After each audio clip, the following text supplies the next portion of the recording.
Welcome to MKSS உலகம். இன்றைக்கி பால் கொழுக்கட்டை recipe தான் பார்க்க போகிறோம். அதுக்கு நான் 2 கப்பு அரிசி மாவு எடுத்திருக்கேன். அதில் தேவையான அளவு உப்பு சேர்த்துக்கலாம். 1 ஸ்பூன் நெய் சேர்த்துக்கோங்க. இப்போ இதை நல்லா கலந்து விட்டுடலாம். நெய் வந்து எல்லா மாவுலேயும் படுற மாதிரி நல்லா ஒன்று சேர்த்து கலந்து விட்டுக்கலாம். இப்போ நம்ம நெய் சேர்த்து செய்கிறதுனால கொழுக்கட்டை சாப்பிட்றதுக்கு ரொம்ப டேஸ்ட்டாக இருக்கும், ரொம்ப சாஃப்டாகவும் இருக்கும். இப்போ நல்லா கொதிக்க வச்ச தண்ணி சூடாக கொஞ்சம் கொஞ்சமாக சேர்த்து கலந்து விட்டுக்கலாம். ஒரே தான் சேர்த்துறாதீங்க. இப்போ இதை நம்ம கலந்து விட்டுக்கலாம். இப்போ இன்னும் கொஞ்சம் தண்ணி சேர்த்துக்கிறேன். இதை நல்லா கலந்து விட்டாச்சு. இப்போ இந்த மாவு வந்து சூடாக இருக்கும், அதனால் கொஞ்சம் நேரம் ஆறட்டும். இப்போ நல்லா ஆறிடுச்சு. நம்ம கையால் பிசைஞ்சிக்கலாம். இப்போ நீங்கள் பிசையும் போது தண்ணி கூடிருச்சு அப்படின்னு உங்களுக்கு தெரிஞ்சிச்சுன்னா நீங்கள் மாவு கொஞ்சம் சேர்த்துக்கலாம். தண்ணி கம்மியாக இருந்துச்சுன்னா கொஞ்சம் நீங்கள் தண்ணியும் சேர்த்து நீங்கள் பிசைஞ்சு எடுத்துக்கலாம்.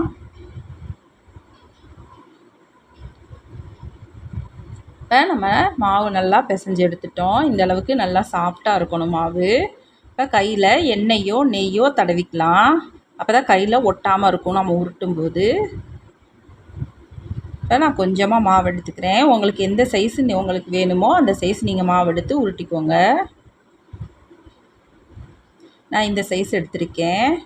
இப்போ கையில் நம்ம எண்ணெய் தடவி உருட்டுறதுனால நல்லா கீறல் இல்லாமல் உருட்டுறதுக்கு வரும்.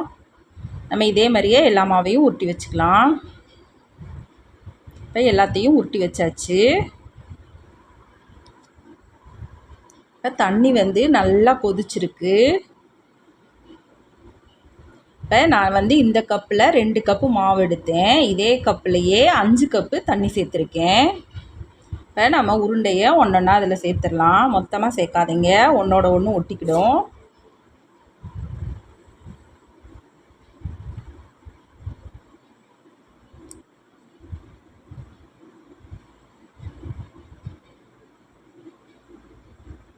இப்போ இந்த கொழுக்கட்டை செய்கிறதுக்கு ரொம்ப நேரம் ஆகாது. டக்குன்னு ஒரு 20 நிமிஷத்தில் நம்ம இந்த கொழுக்கட்டை செஞ்சு முடிச்சிடலாம்.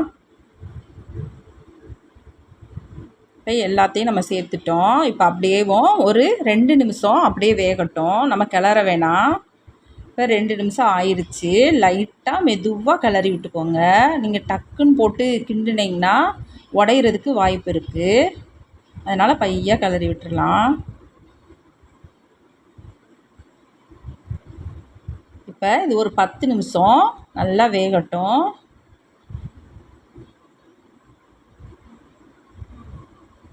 இப்போ 10 நிமிஷம் நல்லா வெந்துருச்சு. பார்க்கும்போதே உங்களுக்கு தெரியும். இப்போ நம்ம சேர்த்த தண்ணிலாம் வந்து நல்லா திக்காக இருக்குது. இப்போ இது கூட இன்னும் கொஞ்சம் நல்லா திக்காகிறதுக்கு நான் 1 ஸ்பூன் அரிசி மாவு சேர்த்துக்கிறேன். அதில் கொஞ்சம் தண்ணி சேர்த்துக்கோங்க. கட்டி இல்லாமல் நல்லா கரைச்சி எடுத்துக்கலாம். நம்ம கரைச்ச மாவு வந்து இந்த கொழுக்கட்டையோடு சேர்த்து ஊற்றிக்கலாம்.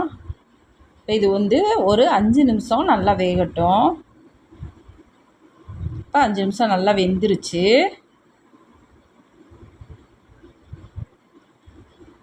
நான் வந்து இன்றைக்கி நாட்டு சக்கரை தான் சேர்த்துருக்கேன். 1 கப்பு நாட்டு சக்கரை எடுத்திருக்கேன். அது தண்ணியில் கரைச்சிட்டு வடிகட்டி எடுத்திருக்கேன். நீங்கள் வெல்லமும் சேர்த்துக்கலாம். நம்ம இதில் சேர்த்துக்கலாம்.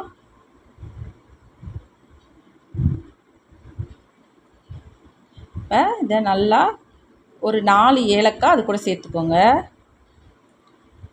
இதை நல்லா கலந்து விட்டுடலாம்.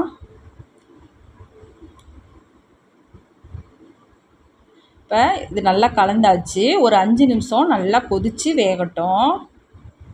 இப்போ 5 நிமிஷம் நல்லா கொதித்து வெந்துருச்சு. பார்க்கும்போதே தெரியும் உங்களுக்கு நல்லா க்ரீமியாக இருக்குது. இப்போ இதை இன்னும் டேஸ்ட் ஆக்குறதுக்கு நான் வந்து ஒரு 1/4 கப்பு தேங்காய் பால், திக்கான தேங்காய் பால் சேர்த்துக்கோங்க. அடுப்பை ஆஃப் பண்ணிவிட்டு சேர்த்துக்கோங்க. அடுப்பை ஆன் பண்ணிவிட்டு சேர்த்திங்கன்னா பால் வந்து திரிஞ்சிரும். இப்போ இதை நல்லா கலந்து விட்டுறலாம். இப்போ கொழுக்கட்டை வந்து ரொம்ப சூப்பராக ரெடி ஆயிடுச்சு. நீங்களும் இதே மாதிரி செஞ்சு சாப்பிட்டு பாருங்கள். நம்ம வீடியோ பிடிச்சிருந்துச்சின்னா வீடியோவுக்கு ஒரு லைக் பண்ணுங்கள், சப்ஸ்கிரைப் பண்ணி சப்போர்ட் பண்ணுங்கள். அடுத்த வீடியோவில் பார்க்கலாம். நன்றி.